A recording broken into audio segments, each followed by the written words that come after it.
I've never met a human that didn't go through some pain and loss and sadness, right? Like that's part of our whole human experience. But at that inflection moment when something happened, like for me, it was when my son died, when I went through child loss. I had a moment there where I didn't want to go on. I just wanted to go to sleep and never wake up, right? I had these thoughts of this is more than I can handle, like the pain is too much. And then there was a moment that came in that was like, wait a minute, wait a minute, wait a minute, wait a minute. This is not how my story ends. This is absolutely not where the final chapter of the book goes.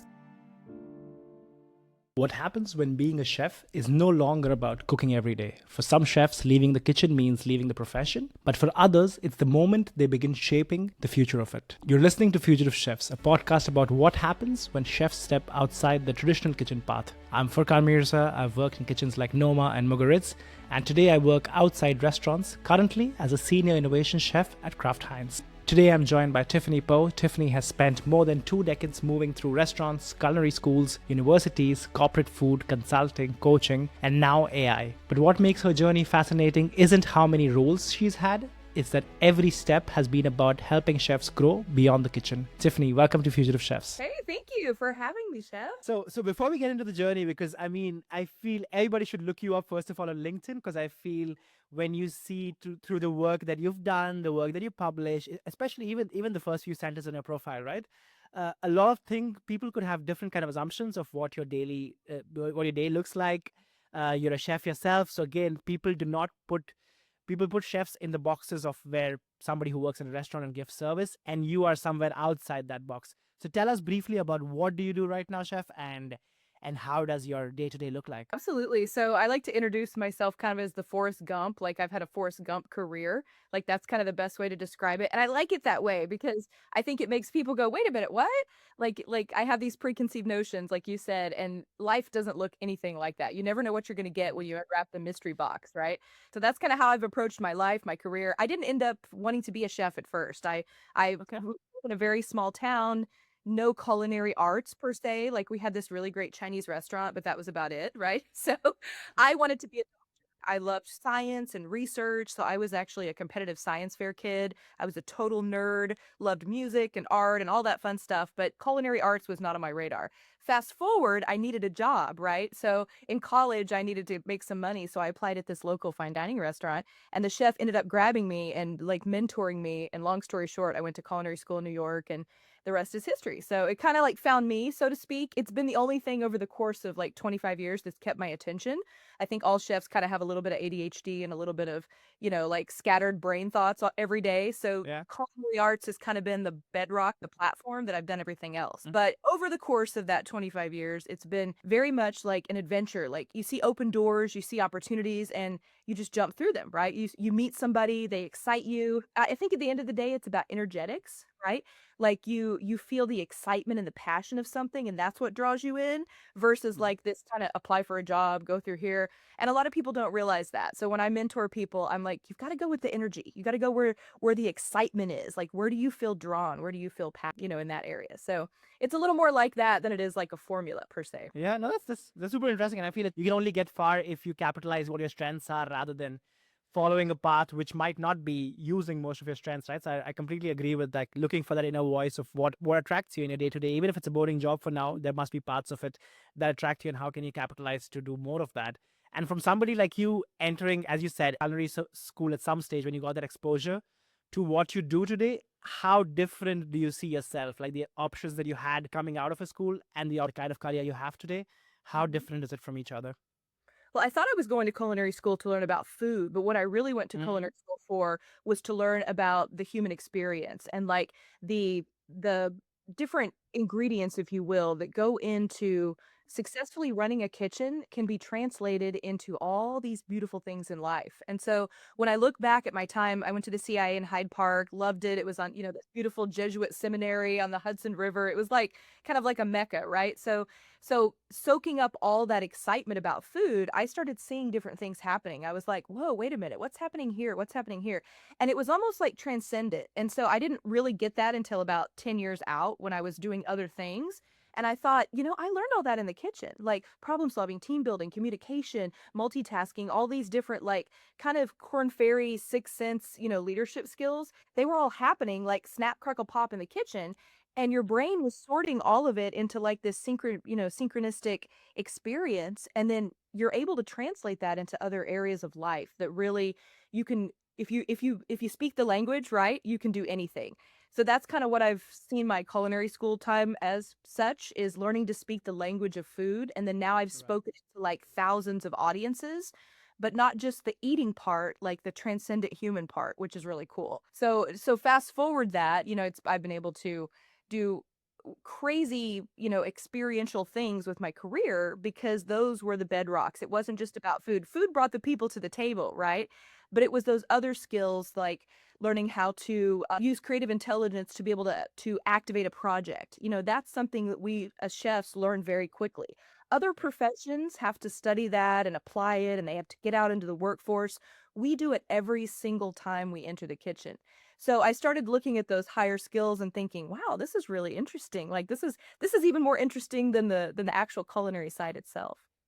Yeah. No, and I feel that's exactly what happens when people do not put words to it the way you're putting words to them on all these things that you learn about. I don't know, thinking on your feet to come up with a dietary when somebody walks in. I feel this thing is just like so casually seen as, yeah, it's something I do, and I don't see anything super interesting about it, especially from the design side of things or the way you're thinking on your feet.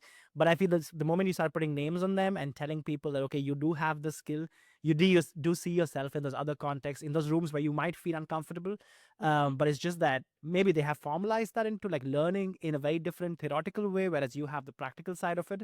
But also for you, what I've seen through your career is that you did also get into education on the educating side of it pretty early in your career. And what did that drive come from? Because that's not something classically people would think that that's the version of chef I want to be. As especially there are people who actually look down upon. I know within restaurants, people look down upon those teaching Mhm. culinary than being in it as seeing that's the easier path, or Right. that's not really in times with how the restaurant world is going. It's just like I'm just playing the devil's advocate and putting those things forward to understand your idea of getting into it. What attracted you about it?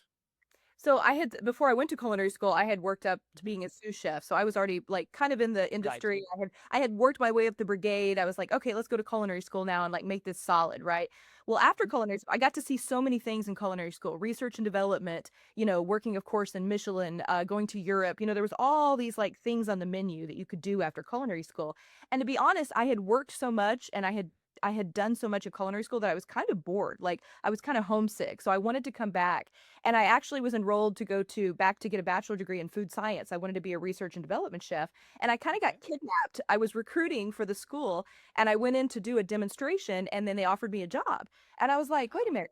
So they said, "Hey, would you ever consider teaching? You have so much passion, you have so much excitement. We're opening a restaurant, we're doing this, we're doing that. We'll pay for your bachelor degree. You have like these 100 students you're going to teach." I was like, "What? Of course." Like that sounds like fun. So I didn't do it like intentionally. It was one of those like opportunity, do I take do I jump in? So I did. I opened a restaurant. We got a food and wine spectator award. I opened it with students. Like I'm like, this is not what was on the bucket list, right? I got to teach. I got to dive into being a nerd. I got paid to be a nerd and study, which was great because that was sensation. I needed a lot more, components for my thinking side. And so I got my bachelor degree. I took them to competitions. I did certifications. So that 4 years that I spent that I would have been in industry, I came out on the other side as like really highly certified. I had degrees, I had network, and someone paid for all of it. So it was kind of like, oh my gosh, I got to fulfill all of my different checks on my boxes, but I got to do it in a very unique way. And a lot of people looked down on me. They're like, why didn't you go to Europe? Why didn't you do this? Well, I've been to Europe. Like it wasn't on the bucket list. I didn't want to be a slave in somebody's kitchen. I had already worked my way up. So this was a chance for me to kind of do an intellectual pathway, if you would. And I wanted to start a family. I wanted to have kids. I wanted to have my free time. I wanted to actually go on vacation. And so education provided me like all of those boxes and some that I didn't even expect. Yeah, that's interesting what the view you have about education. And I would like to open this more of how you see education, having been inside it. First of all, having experienced it as a student, and then being inside it, kind of shaping, delivering this sort of education for those who seek it. The arguments I have for that are first of all, the way these education courses are priced. It's not for everybody to be able to afford that degree, especially the industry we're preparing them for. If we're giving an education about being a cardiac surgeon, we are promising them a salary of a cardiac surgeon at the end of the degree, which will pay off the cardiac surgeon education of some sorts. But a Right. lot of people for cooking as a career, because it sounds so simplistic, if you're just going to be a cook in a restaurant, Right.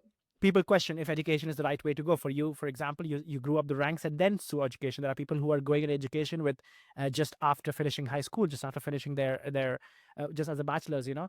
So there are these different sides of the argument. Plus, also there's a whole question about how relevant is education today. Is Mhm. education preparing people for the industry the way it has changed, especially post pandemic?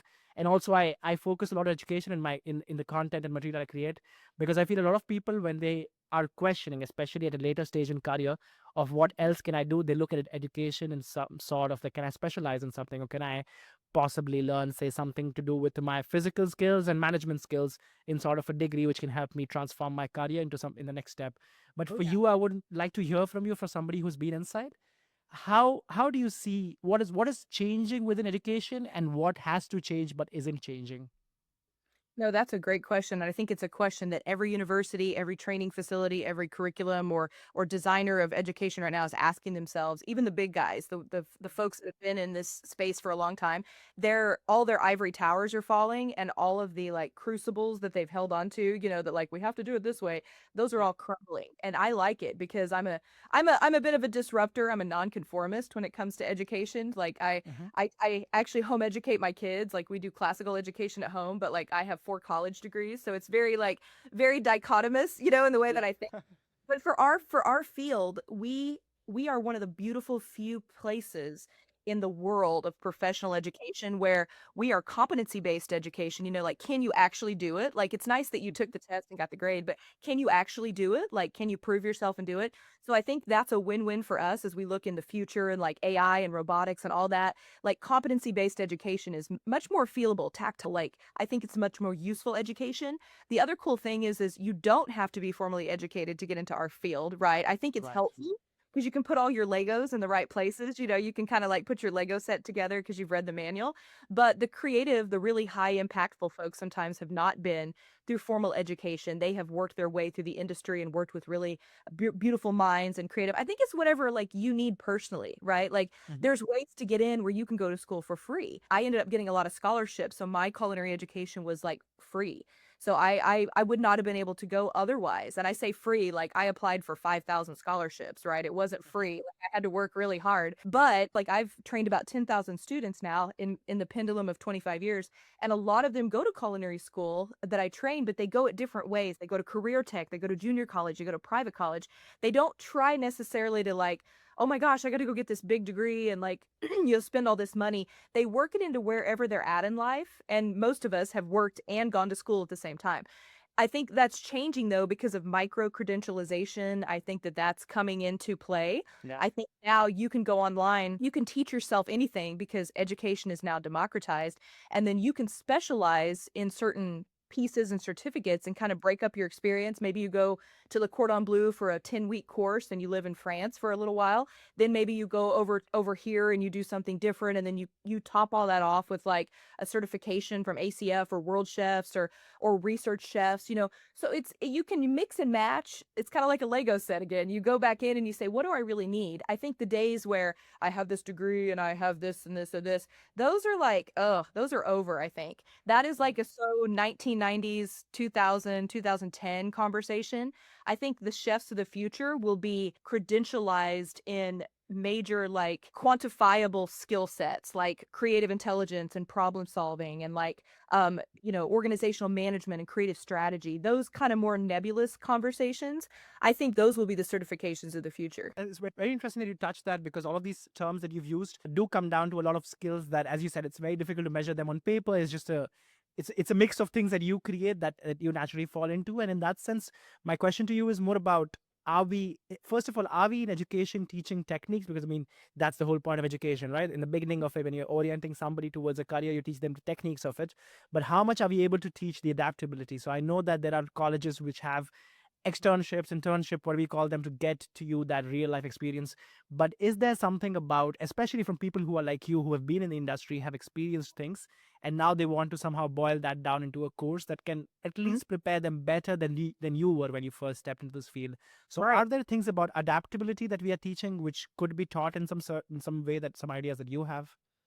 Oh, absolutely. And I think that's where the focus needs to be. It's not so much like, eventually we will have better machines that can do knife skills better than a chef. Does that mean that we shouldn't have a chef who knows how to do classical skills? Absolutely not. Like you're the artist, you're the orchestrator, you're the conductor of the whole experience.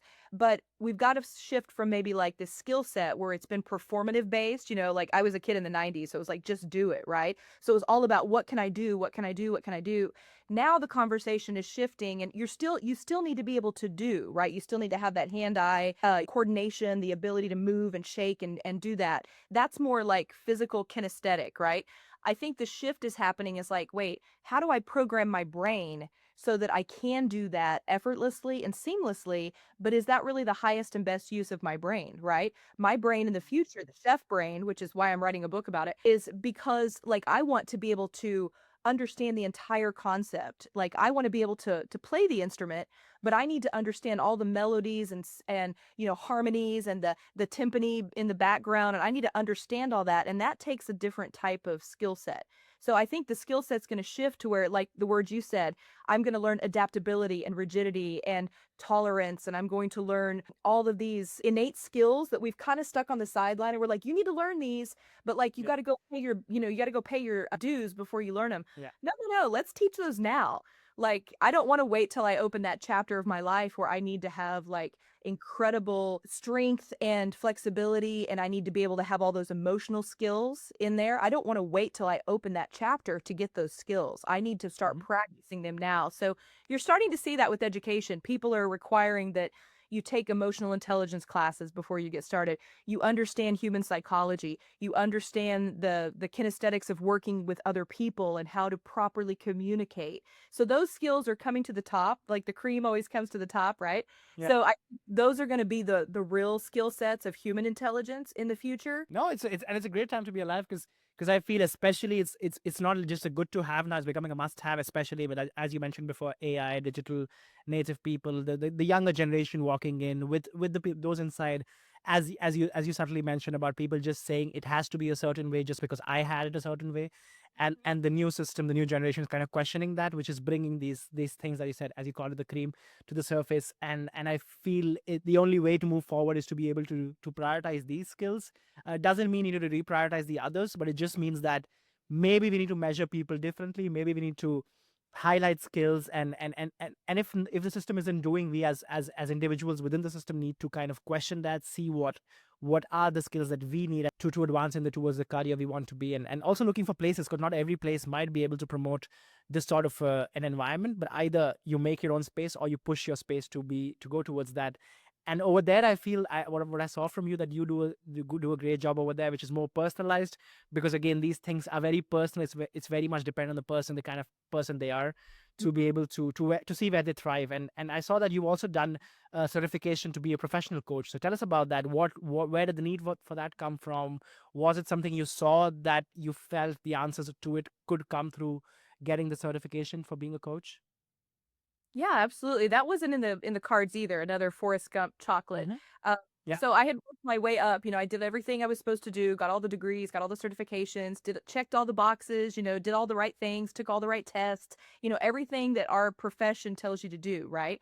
And I had worked my way up to, I had opened a $30 million facility. I was the senior corporate chef for this $1 billion company. I was traveling, I was organizing, I was creative, I was innovative, all those things. And then when COVID hit, it just ended, right? I'd been working since I was 15. So it was the first time in 30 years I was unemployed. And I sat here in front of my computer and I was like, wow, that went by really fast. That was like a very fast, couple decades.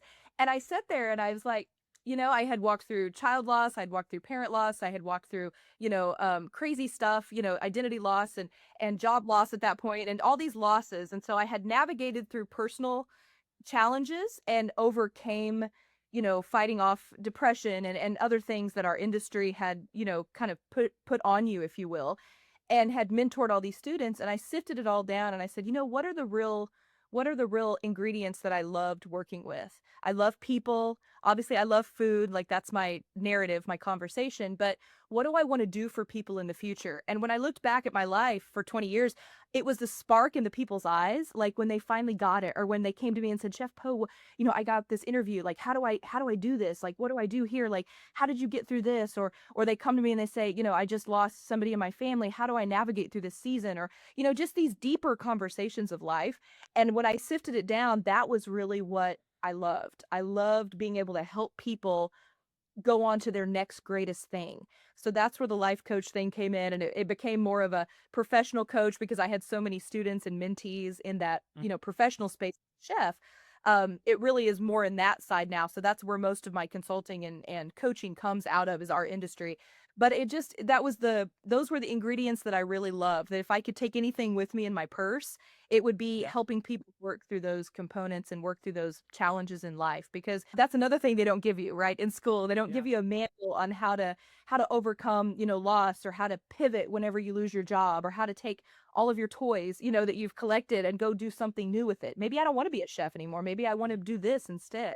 So just that adaptability and that flexibility and that endurance, that rigidity and strength, that platform that I had built for my life, that was where I wanted to start building from then. Not what I had done professionally, but what I had learned personally. So that was kind of where that came into play.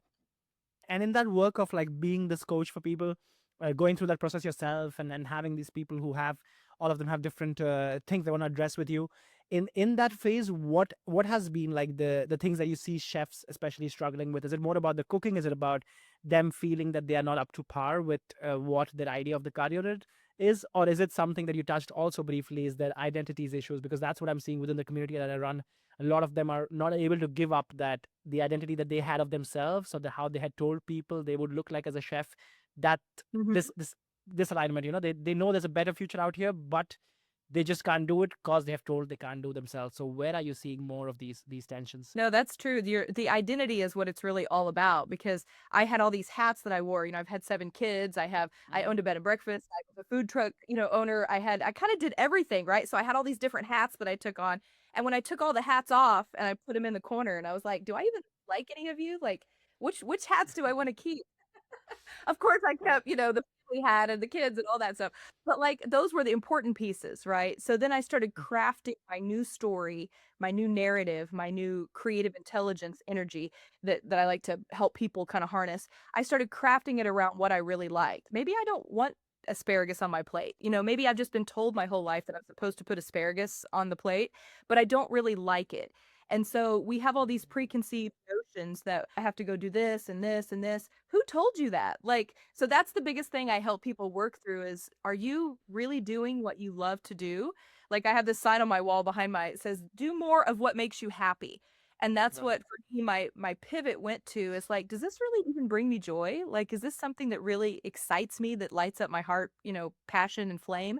And if it was a no, it went into the corner and I said, thank you, but you're not going to serve me anymore. And I kept this like ingredient list over here that was really special to me: family, people, helping folks work through loss and through challenges, helping you reinvent yourself. Like that is my favorite thing, is bringing something to life that doesn't have any form yet. So that's most of my work now with folks and with AI and companies and organizations, is I help bring to life these dreams and ideas that don't have shape yet. And that's really what Mm-hmm. what chefs do, right? We take raw ingredients and we bring them to life. So if anything, like I simplified it all and I just got back to like salt and pepper and olive oil, and then from there, like I started bringing things in that were really special to me. And so where I coach people, I say, what excited you about this industry? What brought you here? Man, I really just like to, I like to care for people. I like to, well, maybe that's a new way to think about it, or I just love the performance. I love to perform. Like I'm a performer. Well, maybe you need another stage, right? Or I really wanted to just do something entrepreneurially. I wanted to have something of my own. Well, let's look at, are you doing that now? How can you do that better? Like, I think you have to kind of like the crucibles I said earlier, those ivory towers, you Yeah. have to kill those in your own life as well. You have to say, am I doing this for the right reasons? Like, and if you're not, get rid of them fast. Like, kind of like cleaning out the clutter, right? Like you got to get rid of it Yeah. fast because that's what's holding, right? It's what's holding you back from everything. And so I think you just got to write your own story. You know, you got to write your new chapter, and maybe it doesn't look exactly like what you thought, but you're going to get pretty close if you write it out and if you start to like dream and activate it. 100% with you on that. And I feel it's very interesting you just said that, because the next question I had for you, because it's very connected over there, and you'll see that you said about like progressing towards this next stage of life they're looking for, or something something that comes next they're looking for, and they want your company to accompany them in the process. A lot of it is of course manifesting and building towards that, but a lot of it is also letting go of these preconceived notions. So what's that one belief that you've seen across people that you're coaching, something I mean common between all of them, that it's like a belief that you have to help them to let go, that has built over the years with them?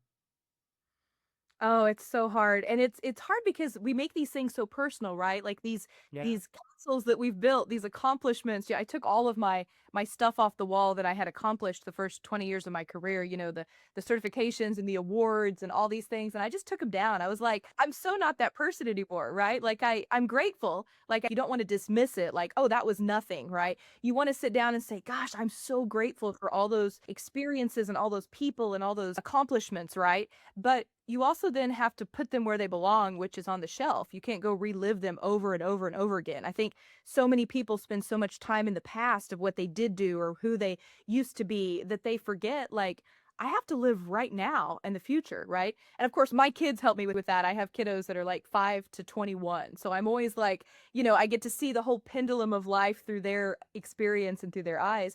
But when it Mhm. comes to coaching people and helping them walk through it, it's a heart issue. It's not really like we want to do everything in our head, right? And the head is beautiful, the mind, the brain, all that stuff. But you go down about 12 inches and it's like most of the surgery is in the heart, right? Like why am I attached to this? Why am I, you know, why do I want to hold on to that identity? And I think you have to do some internal work. You have to sift through like who you really are and what you really want. And that's the hardest part for people because they don't want to let go. They're scared. But on the other side of that, if we can work through it, of course, I'm not a counselor, I'm not a therapist. So all of my work is once you've let that go, right? And we may bring it up a couple times just for old time's sake, but once you let go of those pieces, now we can look at the future, right? So that's where I try to get them to focus is like, what could you do if you didn't have to deal with all that? What could you do? So that's where the possibilitarian thing comes in is like, what is possible? Like you have all these skills, you have all this experience, wonderful. But now what can we create? Like you need new Play-Doh, you need new glitter and pencils. You know, like when we were kids, we had all these craft stuff to play with, right? We Yeah. don't play anymore as adults. And so when we start to play, things happen in our brain and it starts to rebuild. You know, I have this AI course that I do with ACF. I have Mhm. like 65, 70-year-old chefs in there and they will take the class and they're like, Chef Poe, I feel like I'm 21 again. Like I'm so excited. I haven't been able to create and do, and you know, maybe they're their golden years where they're getting ready to retire and they're like, I don't want to retire now. Like I want to keep Yeah. going. Like I want to do something new. I'm going to start a new business, and their brain starts to like, you know, snap, crackle, pop again. And so it's beautiful because they're like, I don't have to be who I was. I can be something new. What if I just created like a whole new scenario? What if I just had, you know, a whole new palette or a canvas to paint a whole new life recipe? What would that look like? Yeah, and it's not an easy process. I think it as you said, it takes a lot of time to be able to get over there. It's a lot of empathy that's required from somebody coaching them in that process, as you, before they get to the stage and before you set the ground to even be able to see that possibility that you spoke about. But tell me more about. I'm very interested in this AI bit because you are helping these chefs understand AI. There's people that you're working with in that space, because a lot of times we hear about chefs being skeptical about it, right? Because our big skill so far has been is by, I don't know, the secret recipes or these traditional thoughts that you think about are so far from just how AI works, which is very democratic. It's everybody can sort of have the same results, but again, as an AI trainer, you would know how it is about. You can put garbage in, you will get garbage out. There's a lot of work out there to be even get the right results from AI. So I would like to know from you, what are the biggest misconceptions you're seeing, especially from our industry, from chefs, about AI, and are you facing some kind of people who are skeptical about AI? Absolutely. And it's I'm old enough now to have walked through like I had to teach myself how to get on the internet. Like that was my Hmm. last year of high school in this little country high school. I had to teach myself how to go and log on to AOL and you know like that old noise like squeak squeak squeak squeak. I Yeah. still remember that Right? So I'm like, I've been through a couple of technology transitions, and AI is probably the most like I'd say I like to use the word creepy cool. Like when I Mhm. first downloaded the app, I was like 2 o'clock in the morning and I had written like all these things down. I had like, launched all these different chats, and I finally felt like the first time I was even skeptical. I was like, how smart can this Mhm. thing be? Like, what is this? So I started diving in, like anything, you do your research, right? So as I did my research, I was like, well, this is just Python coding that's been trained through like large language encyclopedias. Like, wow, what do I have my Mhm. fingertips on, right? I started to get really excited. So that was 2022. Fast forward now, what I have seen is um it's the most consequential tool that we've ever been given in our profession. And not just like in a like the capability capacity, but it's almost like we've been given our own little personal brigade to accomplish as chefs things that normally would have taken days, hours, months, years to accomplish. The problem is everybody kind of wants to, kind of like microwave. They want to get instant gratification, right? They want this like microwave experience. But to do a beautiful classical meal, you have to go through the proper sequence. You need a flame, you need a pot, preferably a really good pot, right? You need all these like quality ingredients. And it's the same thing with AI. Like you can't just go in and be like, oh, give me this, give me that. You're going to get what everybody else is getting, right? But if you take a moment and you step back and you think, you're like, wait a minute here. I'm the orchestrator, right? I've always been the creative genius. I'm going to keep being the creative genius, but now I have an entire like digital brigade at my disposal. So, like for instance, when I worked for Food Network, we would come up with a concept, right? A concept, an idea. Like, let's make, I don't know, coleslaw. It's going to go with our barbecue. And we would ideate that recipe. We would test it. We would go for it. We would shop prep style stage that recipe. Then we would go in and film the recipe. We would have like 10 swaps for the recipe. Like, you get what I'm saying. By the time we're Yeah. done, we could have like everyone on planet Earth coleslaw, right? Yeah. So, in order to get to that final product, same thing in the research and development world, right? Now, what we can do through the power of AI and ideation and quick conceptualism, we can go through a lot of those processes for less money, right?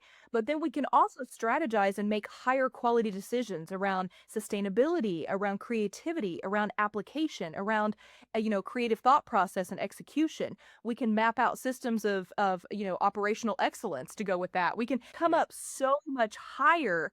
It was never about the coleslaw. It was about the process, right? I can go make coleslaw right now in my kitchen, and do it by hand and get this beautiful coleslaw. But if I'm making it for a specific reason, I would love to go through that process much faster because it allows me to then solve bigger problems. And so that's what I started to see AI being in my life was, wait, if I Mhm. could use some of these tools to speed up the process, right? To get myself going in a much higher direction without like so many different barriers to entry, I can solve more problems. I can serve more people. I can activate more projects intelligently and track them. And that's what excited me was not this, doom gloom. I mean, bad things happen on the internet, right? Bad things Yeah. happen everywhere. So rather than focusing on that, like I'm very aware of all the implications. I'm very aware of sustainability. I teach that in my programs, but the potential for expansion and growth and democratization of information and process, that's what I love the most about it. Because like you said, we've held on to these like, oh, this Yeah. is my recipe, you can't have it. Well, no, the only reason it's your recipe is because you made it. You brought the Exactly. magic, Yeah. not what's written on your paper. I can take the same recipe and interpret it differently. Like go Mhm. get a patent, okay, or go get a copyright, whatever. Like we want you. We want your magic, your soul, your spark, the glitter in your eyes, right? So that's what to me AI allows us to do even better is go be the spark and the excitement and leave those things that kept us at our computer and let us go do the magical human experience stuff.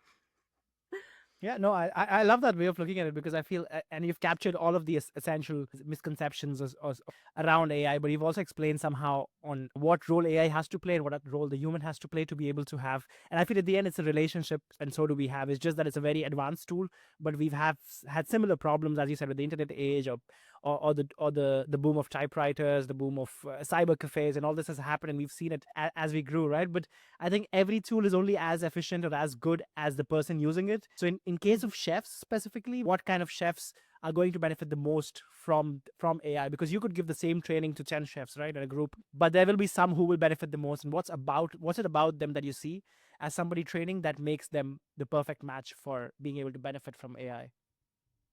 Well, that's a great question because I think the reason I've been able to jump in, Mhm. become a super user and train and do all these things is because I saw AI as another student in some capacities that I was training, right? So I set up all of my training modules. I had everything organized and articulated. If I'm training a student, like the 10,000 students I've trained, I want them to have a certain outcome, right? I want them to have a branded outcome that I know they're going to be successful, right? So that was the first part. I know how to tell people what to do, right? So I think naturally as chefs, we're bossy. So it works really well because AI needs guidance, it needs direction, it needs parameters, it needs all of that stuff, right? Logistically. But then creatively, like that's where it gets really exciting. I think all chefs benefit from AI. It just depends on what are your needs. Are you disorganized in the kitchen? Are you still on paper? Like a lot of clients that bring me in, they're like, they show me all these binders. I'm like, well, that's special. Let's get you into the 21st century, like, and even big operations. It's like, what are we Yeah. doing, people? And then we'll transfer them into another language. Let's say they're a bilingual kitchen and not everybody's on the same page. We use AI to translate into all the different languages so that their staff and their team can be more successful, right? We use AI to track. Maybe they have a systems operational issue and they're a smaller operation. We might Mhm. set up for them custom GPTs that eventually become system network that plugs into their ordering and inventory and purchasing system, right? It might even be as simple as I need a partner.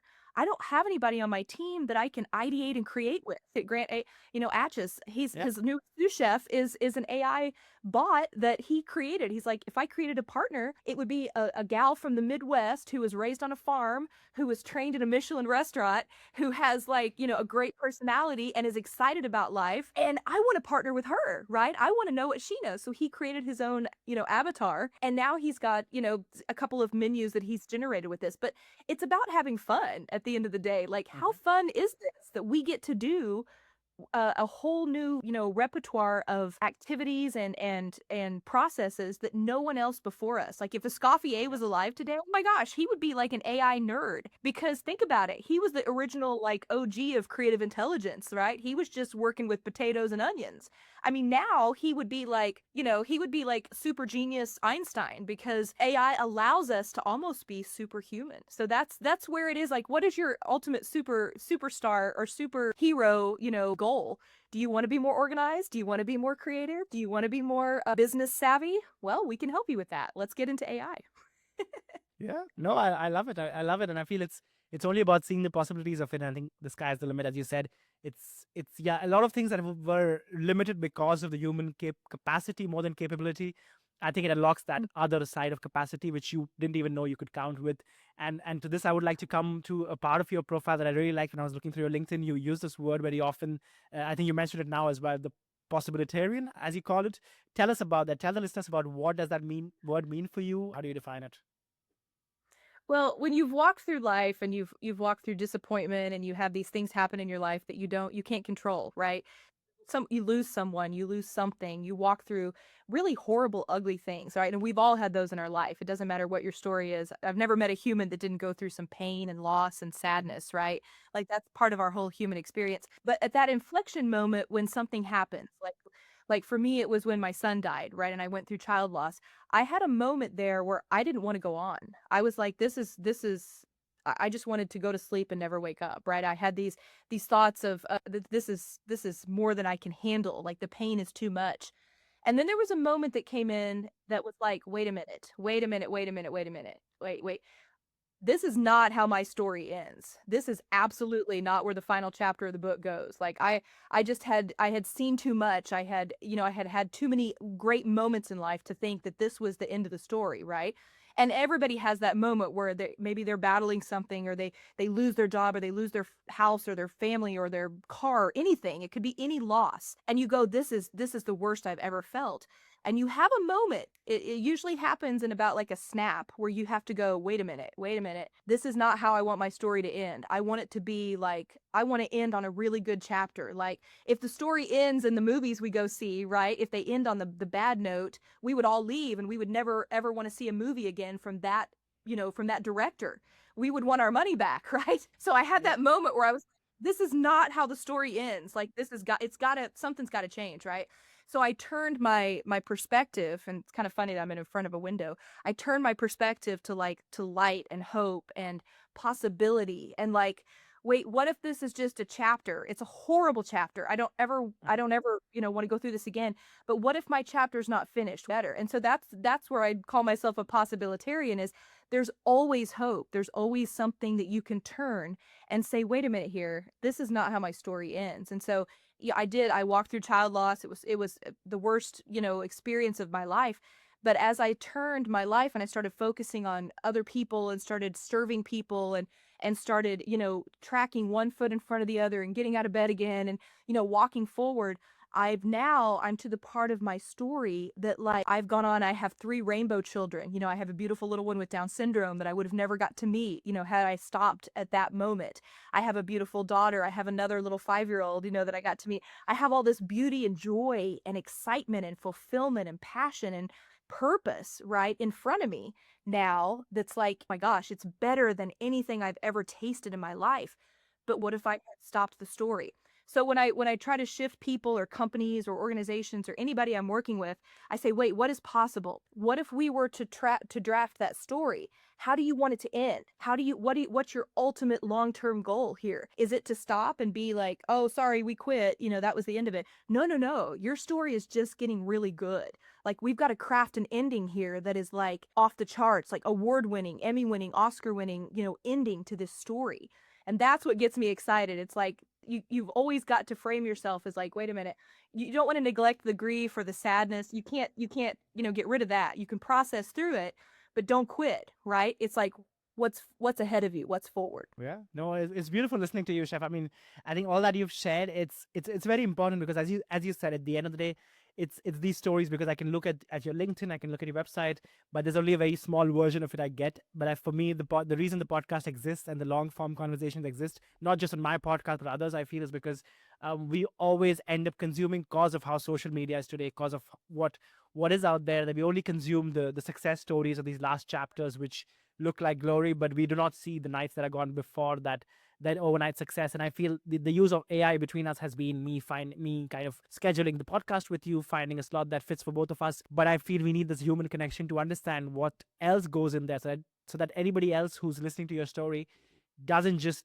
listen the small version of it and think that okay, they're not there, but they get the whole package and they see why you are where you are, and what does it take to get there. What it takes maybe is at reaching points in life where you feel like quitting, but Hmm. there is a lot more out there only if you give life a chance, right? And I love this, listening this about you.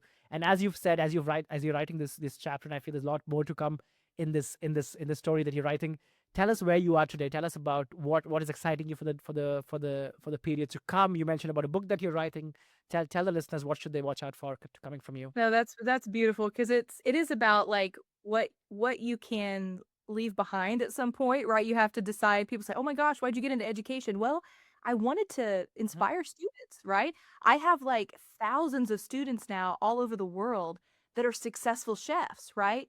And to me, I'm prouder of that than anything else I could have done for myself, right? Like that to me, that's bigger than anything I could have done with my life, and not in like a a sacrificial like martyr way, but like I get the joy of seeing their success and having them call me and say, chef, what should I do now? What should I, like I just got my first executive chef job, or I just launched this restaurant, or I get to go eat at their restaurant, right? So for me it's like this ripple effect of, you've got to keep that in mind, like in everything you do.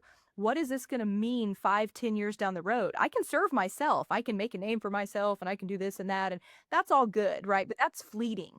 If you look at anybody's life story or biography, and when they're an aging senior, when they're in their golden years, they always say, man, I wish I would have done this. Well, do that now, right? Do that now. Leave your Yeah. legacy now. Leave your sprinkle, pixie dust and glitter. Leave it now with people. Don't leave things unsaid. Don't stop encouraging. Like spread your joy. People are like, "Oh, you're so excited. You're so happy all the time." No, I choose to be happy all the time. Like I could be very depressed and sad, right? Because life sucks sometimes. Like there's so many potentials there for that. But if I choose to be happy and excited, I'm honestly just sharing more of my joy than you are. You can share more joy, Mhm. right? We could all be happier. We could all be more excited. All we have to do is turn the dial up on sharing more of it, right?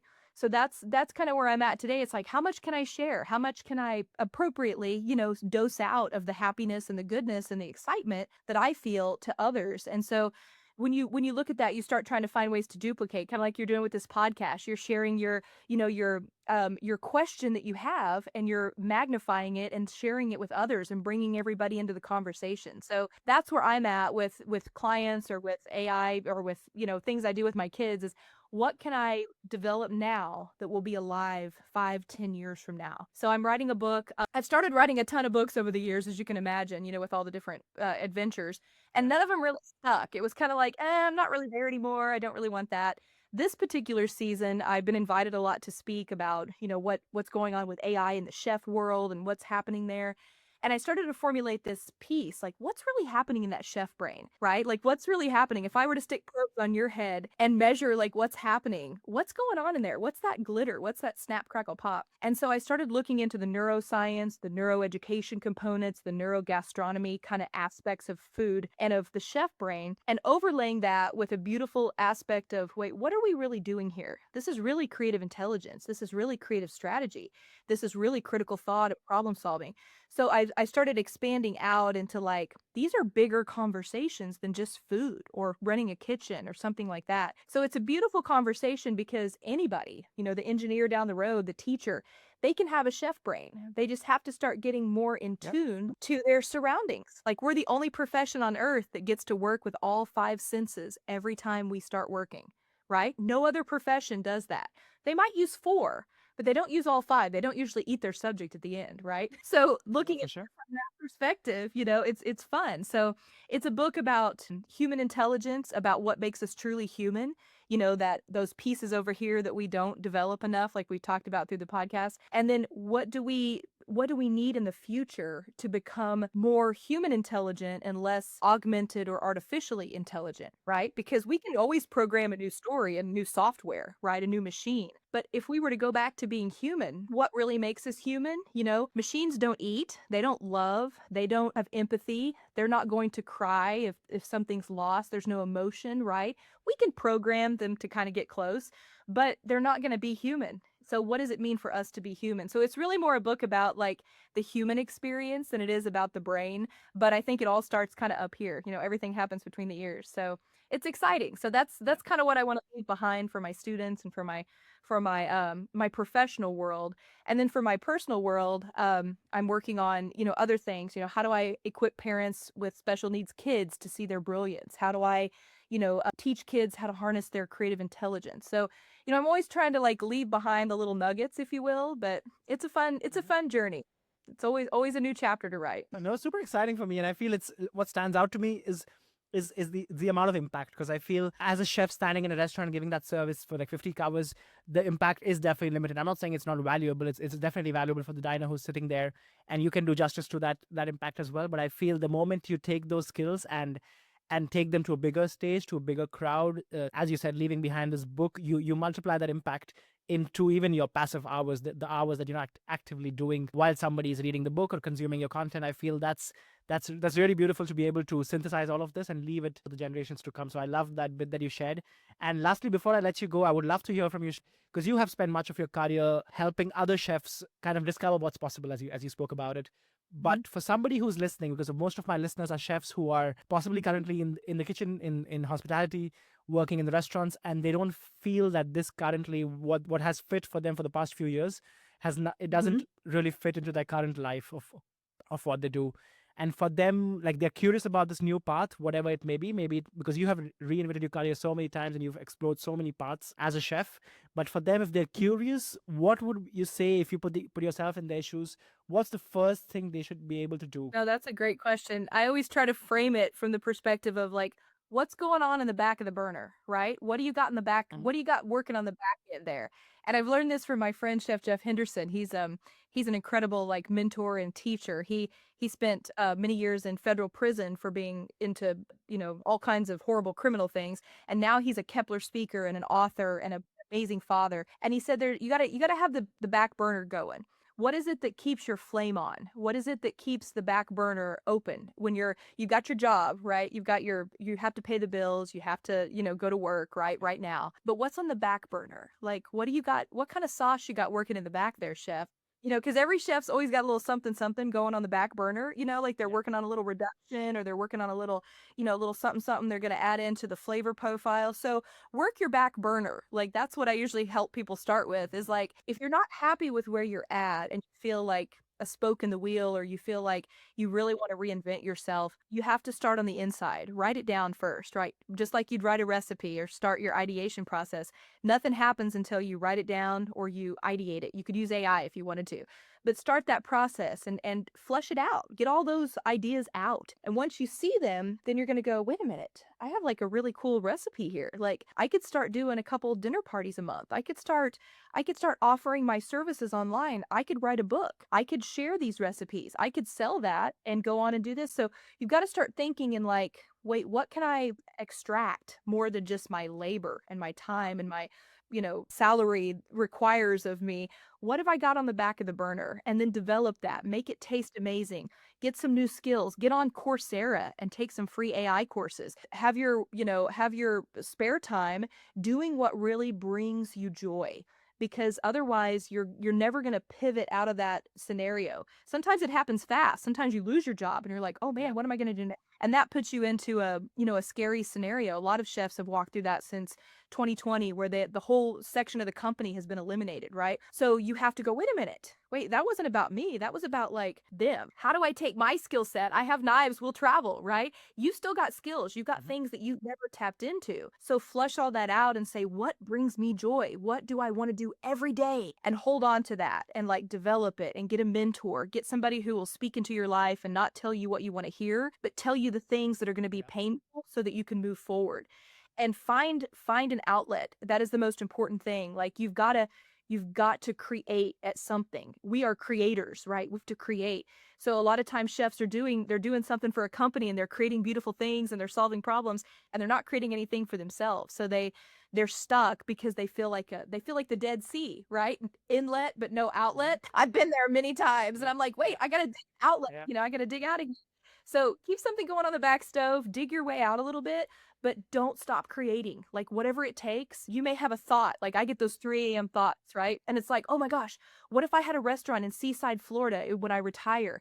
I would do this, this, this, this, and this, because I love the beach. So I have this whole like conceptual plan that I fleshed out with AI on like how to do a restaurant there in Seaside, Florida, with like the demographics and the budget and all that stuff. And like, I get excited about that on a gloomy day, when I'm stuck somewhere. Just keep the fire going. Just get something on the back burner. Keep it going. Keep the flavor in there. Yeah. No, loved it. I loved it. I couldn't frame it better. I feel it's all of the paths that you have walked, and many of the people on the podcast, all stems from curiosity. You have to be curious about what is not in front of your eyes currently, but as you call it, it's on the back burner, and what gives you that drive to look for that consciously. So I loved. Thanks so much for coming out of the podcast. It's been such a great journey to be able to listen how you are where you are and what took you to get there. So yeah, thanks so much. I bet the people listening are going to get a lot of value from this, and it's been such a pleasure to have you on the podcast. Thank you, Chef. Appreciate you, and best wishes. If you enjoyed this conversation, I would really appreciate it if you could follow the podcast, leave a rating or review wherever you're listening. It genuinely helps more chefs discover these stories. And if someone came to mind while you were listening, send this episode their way. It might be exactly the conversation they need right now. Until next time, keep exploring what's possible beyond the traditional kitchen. I will see you in the next episode.